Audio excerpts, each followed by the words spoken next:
Hello everyone. Unfortunately, I guess failed to mention this on Wednesday that my wife's grandmother was very ill in the hospice care, and that she ended up passing away on Wednesday night. And the funeral is on Monday morning, obviously, as I mentioned in my announcement on Canvas, and therefore I'm not able to attend this class. And Professor Bauman agreed once again to come in, and as I'm making this presentation here, it's Friday, I see that there's snow predicted for Monday morning, and I don't know what it is about me missing class and snow coming, so hopefully it'll be class, and hopefully Professor Bauman can play this for you. And again, I deeply appreciate his taking the time when he has really free time and no classes to be here and to proctor this class and show this video for you. So thank you, Professor Bauman. All right, today we're going to switch gears. Last class we talked about the age of progress. Things were getting better. But now we're going to talk about the age of anxiety. And from that word anxiety, we can see this is tension that's arising in the 20th century. So off with this question here: how do you describe the 20th century? Okay.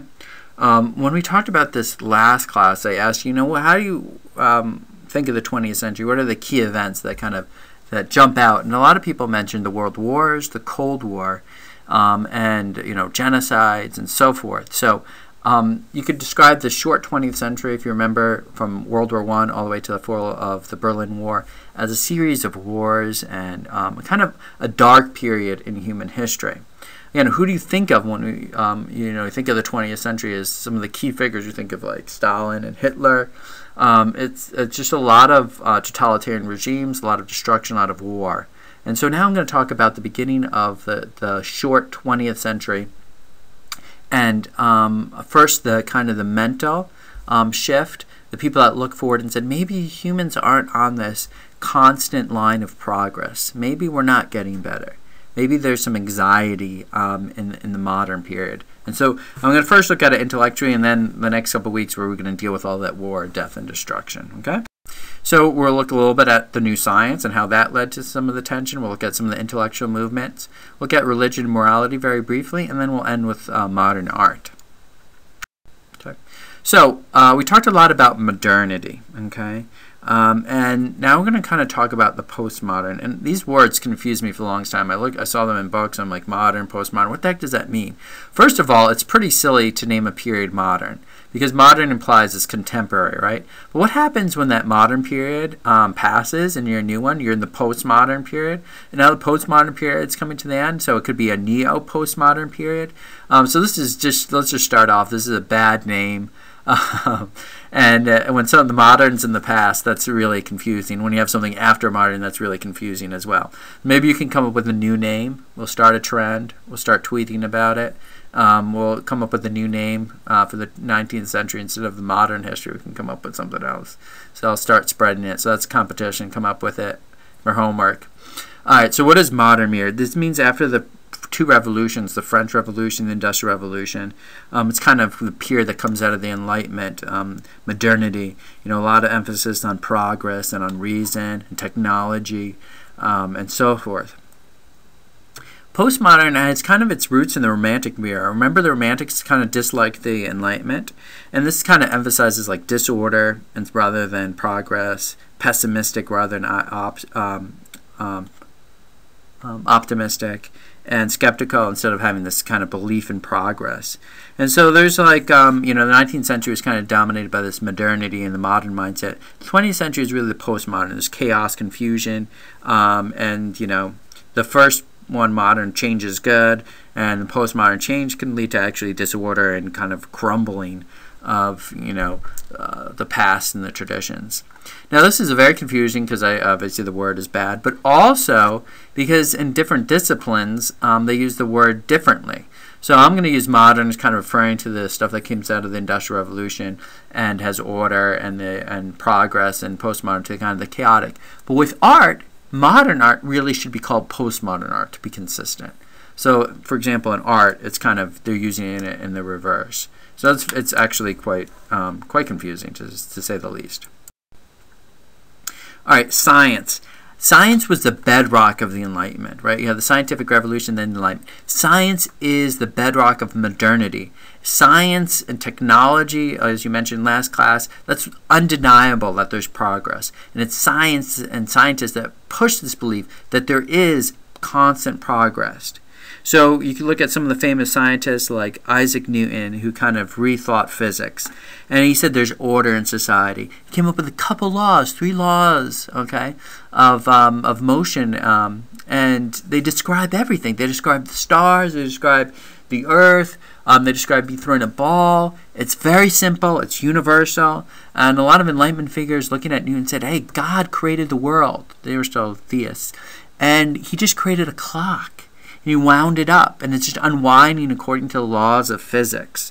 And so Newtonian physics is really underlying a lot of this belief and progress. Auguste Comte is a French philosopher. He's the father of positivism, and don't worry if you know that or not. Basically, this emphasis on empirical, scientific, true knowledge. But my point I want you to know is he believed that there was 3 stages to humanity. The first stage was this theological stage. So people said, why did this happen? They said, God did it. Then philosophy is the next stage, where you kind of have very theoretical, okay, a knowledge. So it could be based on logic or something like that. It's a lot of it is from universals down to the particulars.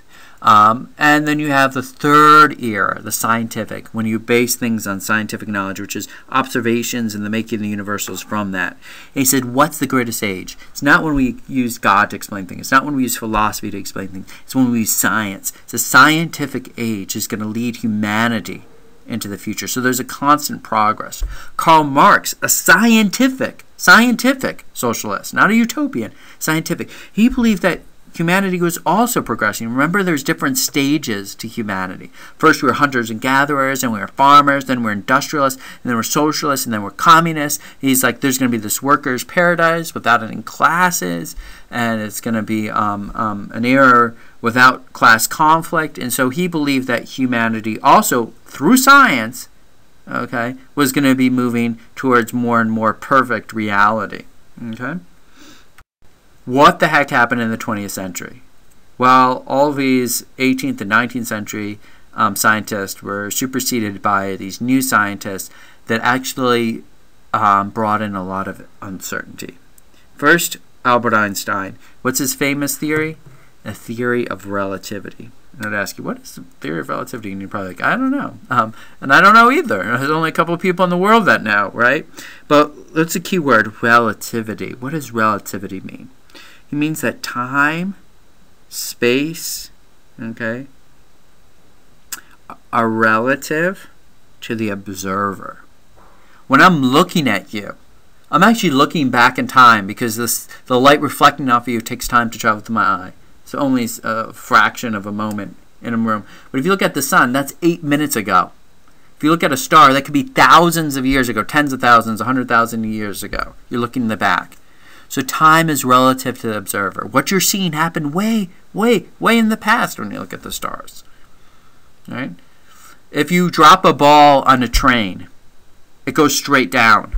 But if you're sitting on outside the train on there's a stable earth, and you see them drop a ball, it looks like it's straight down. But from the person that is standing on the ground, not in the train, it looks like it's an arc. Okay. So is it dropping straight down or dropping an arc? You'd say both. It's relative to the observer. There's no universal physics. Okay. Everything, there's no clarity like the Newtonian physics. Max Planck, who developed quantum mechanics, which I really don't even know what the heck that is, but there's one principle of quantum mechanics is that you can never know the velocity and the position of an electron. What does that mean? I'm not really sure in terms of the scientific principles. Here what's important. Science can't give you all the information. Science admits that there is something you have to accept on faith. Okay? You do not know certain things about electrons. The very act of observing it changes its state. So science, which used to be this bedrock of stability and progress, now new physicists come and talk about relativity. They talk about quantum mechanics. And now there's this new thing called string theory. I don't know if you've ever seen this special. PBS put it on many times about string theory, about multiple universes, and they're shooting gravity back and back from these parallel universes. And then my brain starts exploding after a couple minutes. But basically, science isn't as certain. It's not as universal. There's a level of uncertainty in science. And that dramatically changes the culture. Okay? Irrationality. All right. Cindy's going to talk a little bit more about Friedrich Nietzsche, so I'm not really going to go into it. But people always thought, hey, reason, okay, the Enlightenment, think, okay? And that is going to lead to progress, okay? And Friedrich Nietzsche actually attacks this notion and says we need to go beyond this because rationality will kill your emotions, kills your creativity, kills your passion, kills your instinct. And he says that Christianity is to blame because Christianity says you have to be obedient, you have to follow these rules, okay? And he famously proclaimed that God is dead, and he says you kind of want to burst out of this oppression. And he says you want to become an Ubermensch. What's Uber? We use it all the time. Super. And Mensch is a man, Superman. How do you do this? First, you get rid of all your rational thinking. You get rid of religion. You get rid of all this stuff that your teacher tells you, and go into emptiness, nihilism, nothing. Believe in nothing. Then you use your own will. He's like, will to power was one of his quotes. To become independent, to go beyond the categories of good and evil, to come up with new ideas. And when you become at the third stage is now you're free as an Ubermensch. You're completely independent. You've created your own rules. So don't let anybody tell you what to do. It's very modern, actually, or very contemporary, I should say. Very postmodern is the correct word. Say, don't let anybody tell you what to do. You come up with your own thoughts. That's Nietzsche. Okay? Doesn't matter if it's irrational. Doesn't matter if it's crazy. All right? And he went crazy, actually. He went insane at the end of his life. And they're like, oh, wow, his followers are saying he's now the Ubermensch. Okay? Durkheim, the father of sociology, he said the contemporary society is making us much more, individualistic, and it's based on competition, and we're losing purpose, and we're leading to despair and huge increases into suicide.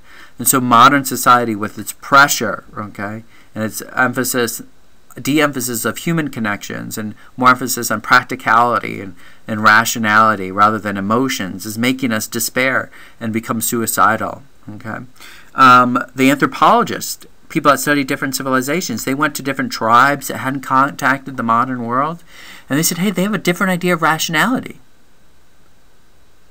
Rationality is relative to the society. So 2 plus 2 equals 4 in Western society, but if I go to some hunter-gatherer, maybe 2 plus 2 doesn't equal 4. The only reason why it equals 4 in our society is because everybody says it does. But if they said something else in a different society, that's what everybody would believe. So that's relative to the community. So all these new sciences are really, really unsettling. And then lastly, psychoanalysis. And again, Cindy's going to tell us more about Sigmund Freud in her presentation on Wednesday. But I just go on this this belief that we think that we act rationally, and that's what motivates us. You come to this class because it's awesome, and it's a smart thing to do, and that's why you get up in the morning. You say, hey, it's good to get a college education. I need to go to this class to get a college education, and so you make that choice. It's all conscious, it's all rational, but Sigmund Freud says, oh, no, this is not how you act. You act based on your unconscious desires. So your id is your unconscious desire. Your ego is your reason, and your superego is the morals in the society. And so you have this pleasure principle that oddly is very sexual, and he says the most and the strongest desire is for if you're a parent of the opposite sex. So if you're a girl, you desire your father, and if you're a boy, you desire your mother. And thank goodness Freud has been disproved. It's a little weird, yeah, a little strange. But anyways, that's weird. So you know what? He says it's not weird. That's the way we are. He says your superego, the rules suppress this, and you use reason to suppress this. But that's really what's motivating you. So why are you a drunk? Well, you're drunk because your father abused you as a baby. you're a murderer. Why did you murder? Because your mother didn't breastfeed you long enough. And so psychoanalysis is the process of uncovering this irrational, unconscious desires. You do this through hypnosis. You can do this through dream analysis. And you're trying to get to this unconscious. And it's very unsettling that the reason why I'm making choices the way I am is because it's stuff that I'm not even conscious of. It's the things that happened in my past. And so it's incredibly unsettling and for the modern person. Now, Darwin actually had put him in the 19th century, unlike, Einstein or Ford or Nietzsche, but he's still very unsettling to the modern world, because modern world was still very much in the belief that God created the earth and so forth. And Darwin, of course, believed that himself. He was a Christian man. He's an English naturalist, and we talked about him many times. And he doesn't develop the idea of evolution, which was somewhat prominent, but he comes up with the idea of how evolution works, natural selection. That is, species with weaker traits die off, and species with stronger traits will survive. And so this explains how change happens over time and how we get stronger and more fit for the environment. And he published this in The Origin of the Species in 1859, one of the most important texts. And this is very revolutionary for the way it's going to be implemented, which I'll talk about in the next couple of slides. Now, he did not say survival of the fittest. Actually, that was not his term. This term is going to be invented by social Darwinists, like Herbert Spencer here, who is going to start arguing that you can apply this to people. Okay, and so he coined survival of the fittest. Now, it's interesting that somebody looking like this would really... I love those chops on the side, and I can't wait for that to come back into style, so I can grow the reverse goatee. Everything but except it was a goatee. But anyways, I shouldn't make fun of people for their hairstyles. That's actually quite rude. But anyways, Herbert Spencer was one of the social Darwinists, and I can make fun of him because he believed in these social Darwinist principles. But anyways, that you can apply Darwin and survival of the fittest to humans. So economics. Rich people can step on the poor people because of survival of the fittest. And if they don't, they're going to be stepped on.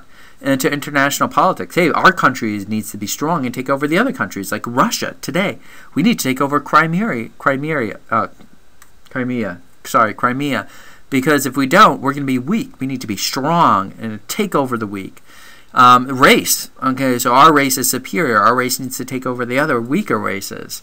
And so you can see how this kind of plays out in a very, very dangerous fashion, and how it can be used and misused. Now, this leads to racism, and I'm going to say something that's quite controversial, and I've argued with other professors here, because I've read a couple books on racism and so forth, and I would say racism is kind of a modern idea. And you said, what? People didn't like people for all of human history, but for a variety of reasons, and I would say most of them are cultural, okay? Because, they didn't dress the same way, they didn't have the same religion, they came from a different area, they acted different, they spoke a different language. That isn't racism. What I would say is different about racism is that you have to have the races. So you have to have a concept that kind of comes with Darwinism, social Darwinism, okay, which is really the end of the 19th century, that there's different races, okay, which is a biological description of people, and that they develop differently, okay, through evolution. So if you believe that the Earth is only a couple thousand years old, like most people probably did, and before the modern period, and that humans were just created very recently, you're not going to have all these different races, people that develop differently because of evolution and biology. So there's a lot of discrimination, there's a lot of hate in the past, but it's not really race-based, okay? Racism explodes in the 19th century. It kind of develops, I think, the ideas of race kind of developed in the 1700s, the century before, but then it becomes one of the most principal and dominant forces of the 19th century. So you really need two elements. You need the scientific element, okay, which you know that there's a hierarchy and an order, and they're going to measure these people. And then you need the irrationalism of the Romantics, which is what I kind of, in the postmodern period, and the emotions and the hatred. So once you mix this hatred and irrationality with the scientific underpinning, that's when it gets really, really dangerous. So what is the qualities of racism here? Is that you can identify people as being a member of a particular race based on their biological features. So you go around, you measure them, you measure their skulls, you tell what their angle of their head is, you look at the size of different body parts, you see their skin color, and then you look at all these different races, and then you say they have certain qualities. So you tie these qualities to the person biologically. You can't change it. But what it also does is that racism puts a hierarchy on this, okay? So one is going to be good, the other one is going to be evil. One's going to be beautiful, one's going to be ugly. One's going to be hardworking, one's going to be lazy.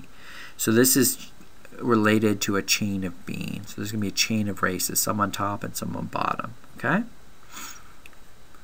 The scientific racism here is that they're going to classify. And early anthropologists, they looked at, okay, look at the different skulls here. All right, let's look at the nose, the angles to the chin differences. And that measurement will tell you something about their intellectual capacity. And it's scientific, pseudoscientific really, because it was bad science. And if you've got that measurement, you can't do anything. You're stupid or you're smart, okay? So they've classified all these races. And again, this is something that really becomes prevalent in the 19th century. It really wasn't around. And then you've got phrenology, pictured here on the right. You look at somebody's skull, okay? And you can look at different bumps on their skull, and you can determine their character, their personality traits, okay? So if you've got a bump here, you're good at language. If you're bump here, you're going to be an alcoholic. If you're bump here, you're going to be a criminal, okay? And this was very popular in the 19th century. And again, this was bad science. Bad science. I mean, now we've got, brain activities can lead to different disorders or genes and so forth. So you see a little bit of this coming back, and it's a little scary. If we've got a gene that designates you towards being obese, I mean, it's kind of scary, like almost predetermined. But this was kind of just fluff. There was no really scientific basis for this. But you see this hierarchy, people put into different categories based on what they alleged was scientific research.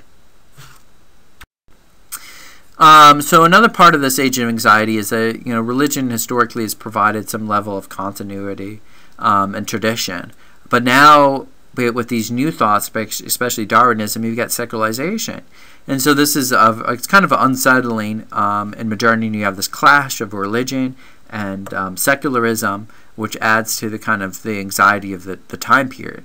So you have a very secular movement. Now, what are some of the reasons? Well, obviously some of this is from science, especially the fact that the Bible does not seem adequate anymore as a historically literate book. Okay, so especially with the followers of Darwinism, they say, well, maybe the Earth wasn't created a couple thousand years ago.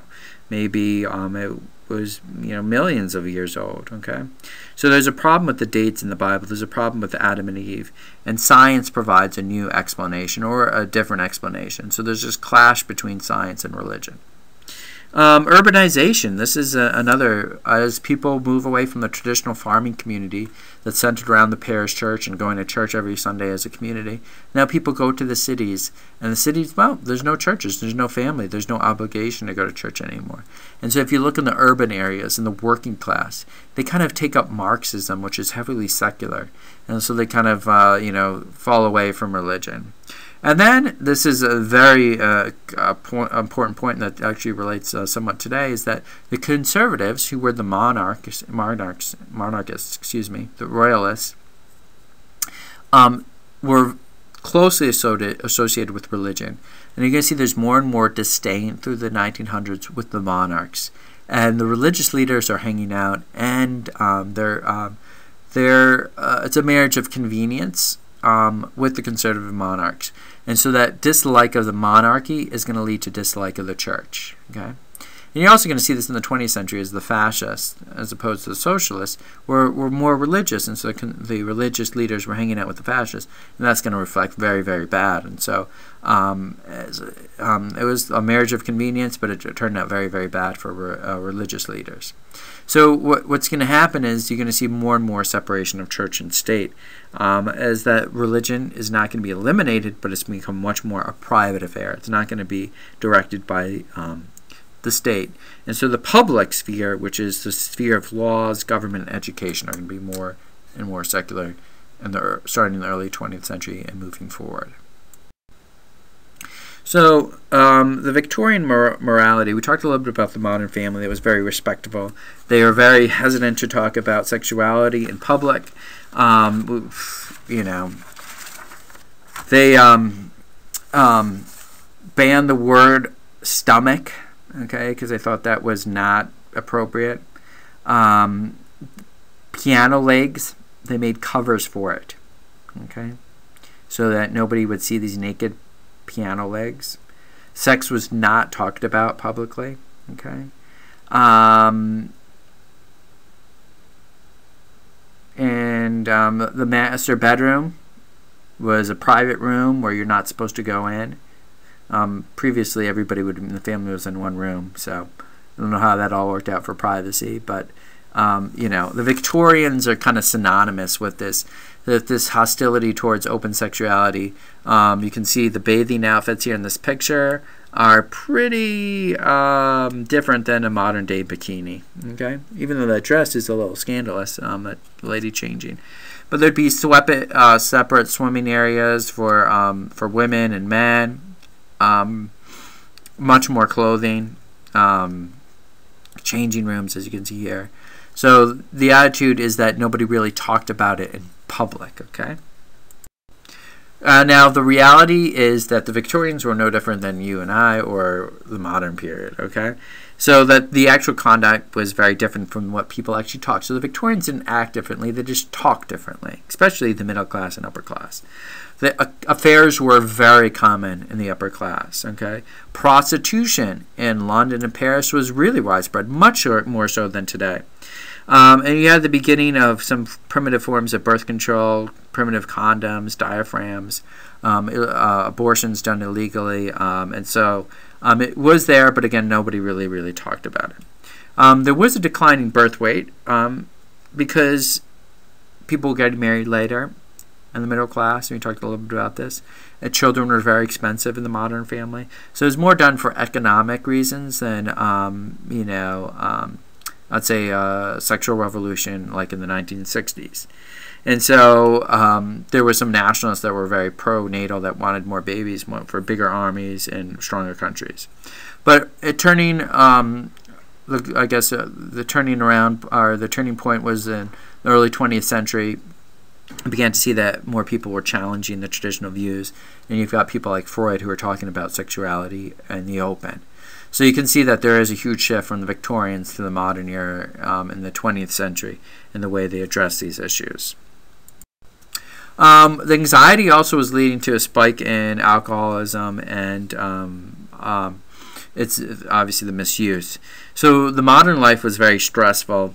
There's a lot more mental disorders. There was a lot more people that were theorists and psychologists, a lot more clinics open to deal with the stress. When you think about a traditional farming community as opposed to a modern individualistic city, modern period just got more and more stress, as Durkheim was talking about.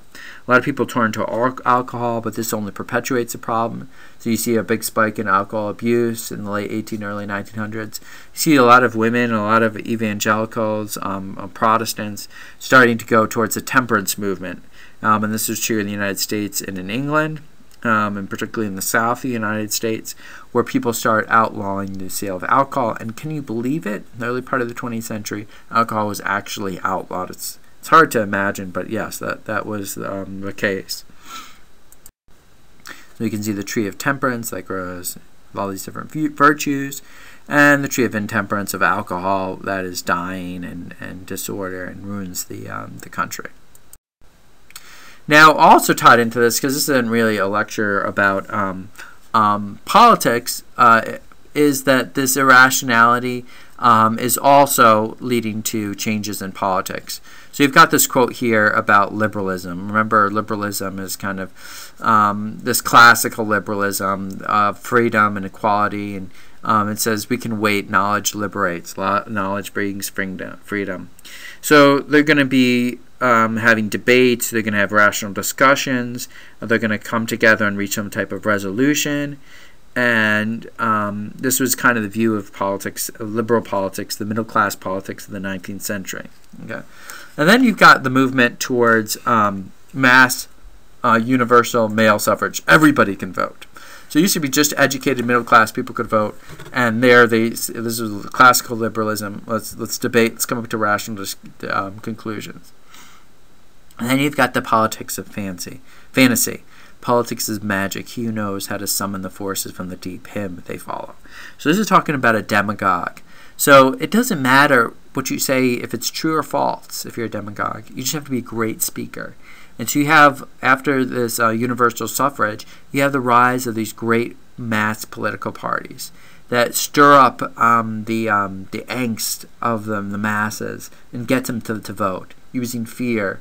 So you see the rise of anti-Semitism in politics. That always confused me. Like, anti-Semitic parties, were they just against parties? They just like the Jews? No, they use that as a way to stir up the masses. Okay, so you could rail against the Hungarian Jew and get millions of votes because we don't like the Hungarian Jew.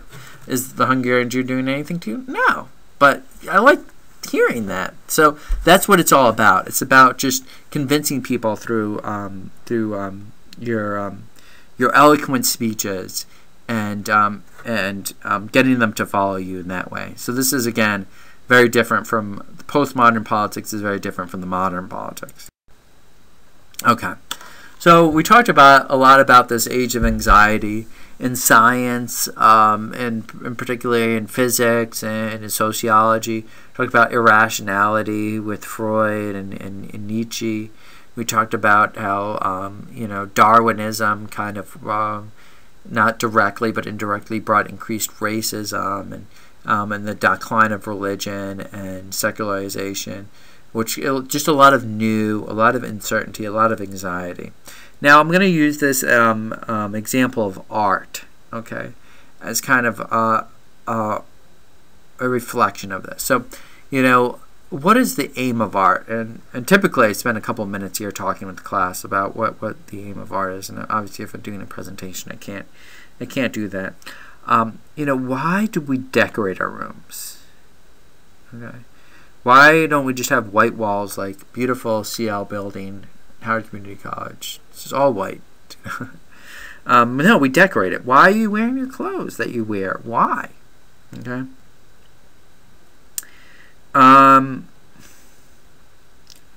We try to make things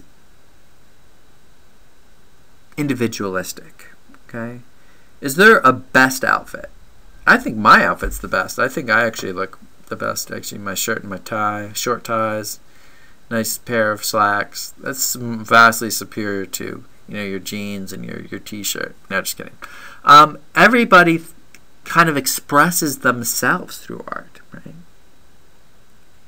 They think, this is beautiful. I think this room looks nice when they paint the walls. That's one thing I did when I got my office. I painted and put pictures up.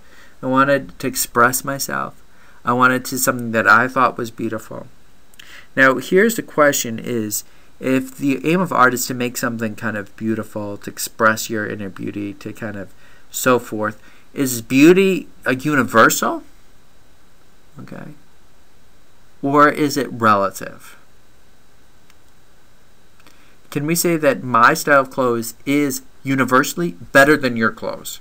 Or can you say, hey, that's good for you, Dr. Bianchi, but this is my outfit. I like it better for me. Okay? So how many people, I guess we can just show of hands, think that beauty is in the eye of the beholder? That it is relative? Okay. Raise your hand. All right, and now how many people think that it's kind of universal? That there really intrinsically is a more beautiful outfit, and we can argue about it. All right, how many people believe it is universal? Okay. I would say that most of you in my classes in the past have been of the mindset that it's relative. It's relative, that beauty depends on the individual expressing themselves. Okay? So that's one aspect. And in the history of Western civilization, most people would be under the impression that it was universal. Because, Christianity lays the foundation of Western civilization, and beauty is an attribute of God. And therefore, beauty is a reflection of God, and so there's a universal. So if you reflect God, then you're more beautiful. So like nature reflects God, so that's more beautiful than an abstract painting.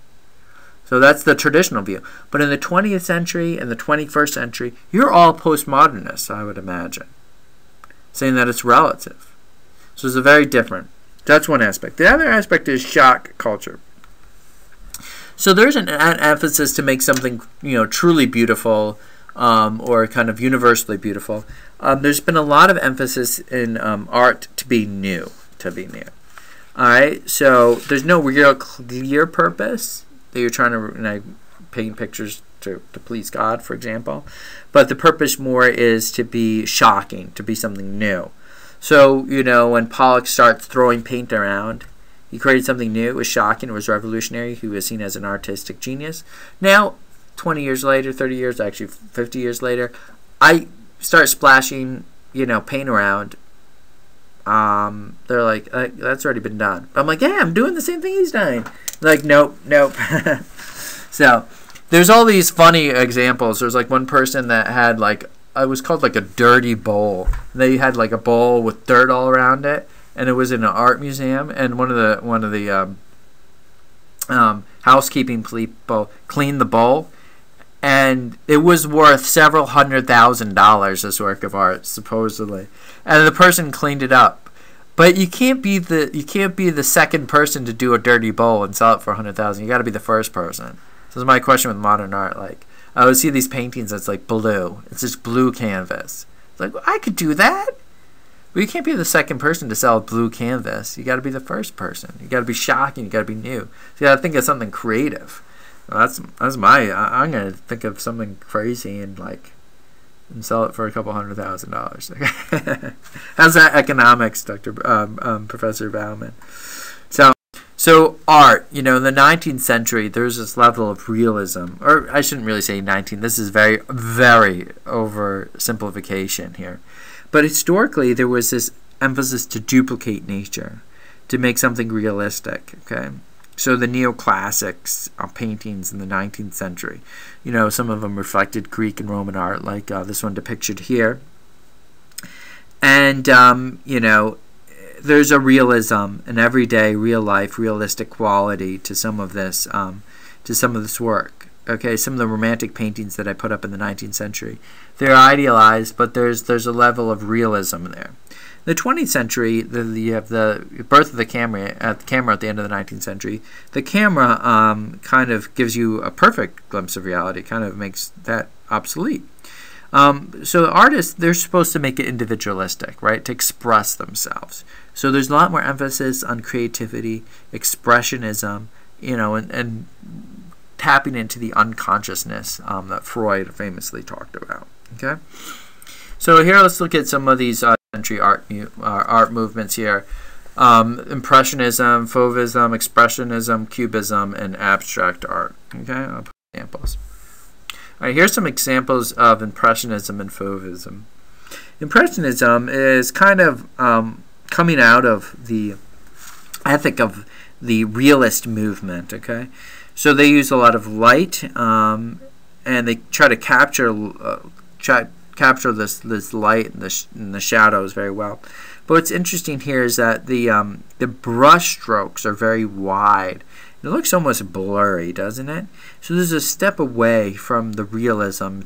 You've got this very beautiful, but it's kind of almost like a purposely blurry aspect. So if you look at Monet, there's a very famous Renoir painter. You're going to see these impressionists to have almost a slight blurriness to them. So you see a step away from the realism. Fauvism is often considered the first modern art. So they really wanted to rethink color, and what they wanted was really bright and wild hues. Okay, so they wanted these really saturated colors, so this really bright orange, bright blue that you don't typically see. It almost has like almost a cartoonish appearance. But we're actually stepping away, further away from realism here, and really having these expressive colors kind of jump out at you. And then Cubism. Okay, Cubism, we've got a geometrical, three-dimensional qualities. So trying to represent something on a two-dimensional canvas. Okay, so you've got an object that is represented here by geometrical shapes. And again, it kind of looks, first you have blurry, then you have really saturated colors, and then you've got like really kind of blunt, I don't know, I'm not an art critic here, it's hard for me to describe it, blunt geometrical shapes constituting the object. There's famously this nude walking down the stairs that was done in a Cubist style. And somebody said, I'll pay you $1,000 to anybody that can find the nude figure. Sometimes it's really hard to figure out what you're really looking at because they take what they're drawing and kind of make it into like these geometrical blocks and shapes. Okay. Then Expressionism. Well, if art's meant in the modern period to express yourself, then here you go.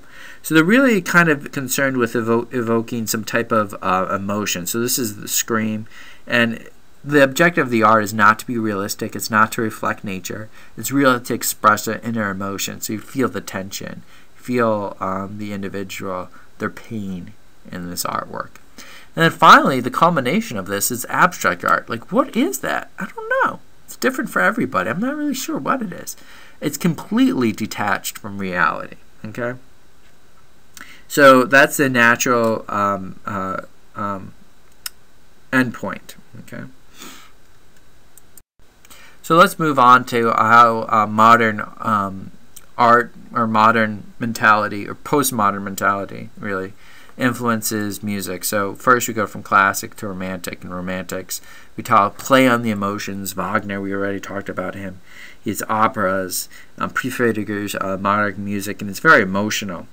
And then two we haven't talked about already. Arnold Schoenberg, who is a very famous composer from Vienna, and he started using atonal music, using 12 tones, getting rid of the major and minor, the only two tonal scales, and kind of playing music in different sequences and steps that have never done before. So the music sounds a little bit, sometimes not really beautiful. I mean, it's dissonance and irregular beats and irregular sounds that we're not used to in Western civilization.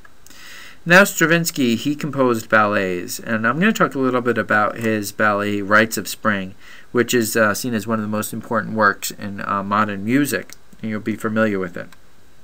Now ballet is supposed to be this beautiful, smooth dancing and very elegant and beautiful music, and he threw everything out, okay? So he used irregular time signatures, so the music would switch back and forth. He used dissonance, unpredictable, it was offbeats. The dancing movements are all jerky like modern dancing, not really smooth like ballet. And this was one of his most revolutionary ballets. And so doing the Rites of Spring, I read a whole book on this ballet. And at first I was like, this is interesting. I was assigned reading. So I don't really want to read a whole book about ballet, but it was fascinating. And the reception was very, very bad. Okay. People were booing and hissing and yelling because the music was just weird. The dancing was weird. And how when the music is, they're yelling and screaming, he sits back in his chair and he says, it was a success. It was a success. And I finally got it. I've been so interested in modern art and so confused by blue canvas. Why would anybody buy a blue canvas, for millions of dollars? That's the point. That's the point. That dirty bowl, we're sitting there. Why is a dirty bowl there? The music, the art, is not supposed to be beautiful. It's not supposed to reflect nature. You're not supposed to listen. And you're not supposed to be, wow, that's beautiful. Sometimes when you listen to this music, it's supposed to make you angry. It's supposed to make you confused. You're supposed to hiss and yell and scream. And it's a reflection of the culture. I talked about the 20th century as being an age of anxiety. If you just went and fought in World War I, and you're a composer or an artist, can you come back and paint beautiful landscapes? No. The experience was so horrible. When we come back from World War I, the artists, they created Dadaism, the anti-art. And it's ugly. And he said, well, I just saw something really ugly. Okay. So, for me, I was like, why? This abstract art is so strange. It's not really beautiful. Exactly. I'm supposed to be confused. I'm supposed to be anxious. I'm supposed to get upset. Because that, I think, really reflects the time period and the emotions of the time period. So I hope you get that point a little bit more. Fin de siècle Vienna. Now, I studied fin de siècle Vienna for a couple of years, and I got my master's degree kind of writing on fin de siècle Vienna. Fin de siècle is French for turn of the century, so Vienna in 1900. And a lot of people say Vienna was the birthplace of this modern art, of this postmodern attitude. Okay, this is a picture here by Klimt, and at one point it sold for over $100 million, and it was the most valuable painting at one time in the world. But there's tons of postmodernists.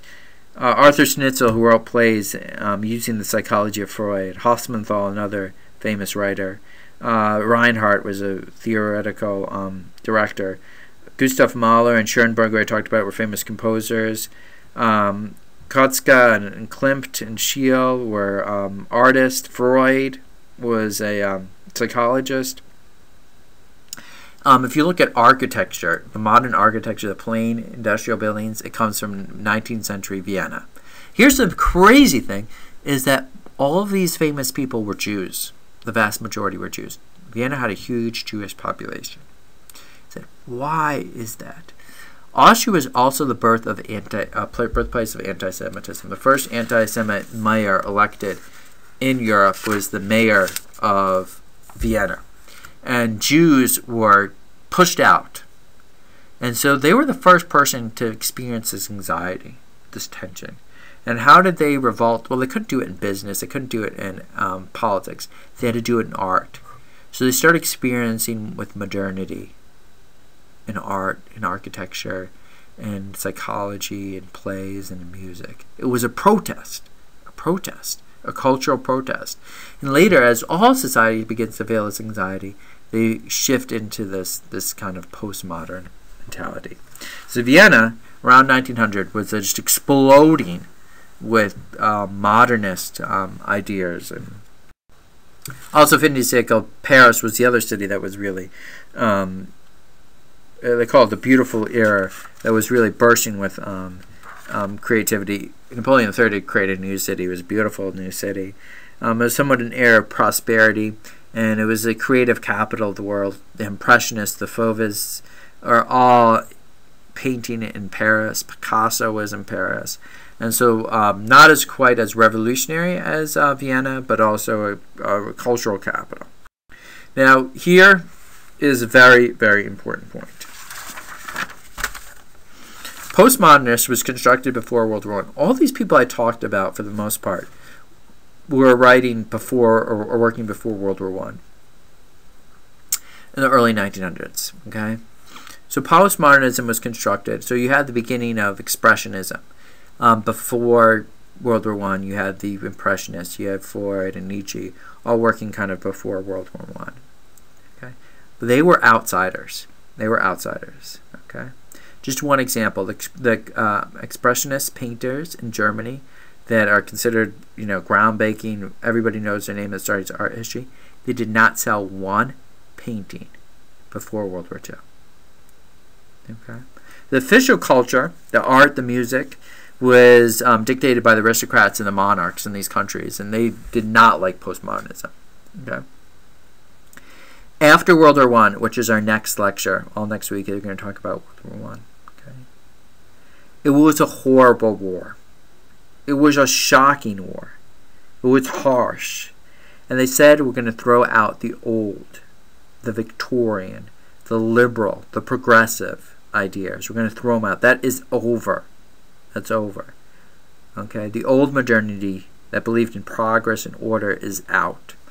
They find those outsiders, the postmodernists, the people that already have written about this anxiety, and they become insiders. They become the university professors. Their artwork starts selling. Their artwork starts getting displayed in museums, okay? And there was this massive shift in public opinion of modern culture. So the shift was because of World War I. Okay? If World War I didn't happen, maybe postmodernism would have never taken place and humanity would have gotten better and would have progressed more. But because of it, and definitely cemented because of World War II, we threw out those old concepts. So looking forward to the 20th century, it's a century of war and genocide. And there's this lost faith in progress. And in its place, there's relativism, there's chaos, and kind of a lack of control, right? That we can't, dictate our fate as much as we'd like to. And postmodernity is now reigning supreme, okay? Vienna no longer is the capital. Berlin becomes one of the big cities. Paris isn't per se one of the top cities. New York becomes one of the creative capitals, especially after World War II. New York does. Becomes a creative capital. So this is the cultural aspect that predates the real tension, which is World War I, and that's what we'll turn to next class on Wednesday. All right? Bye.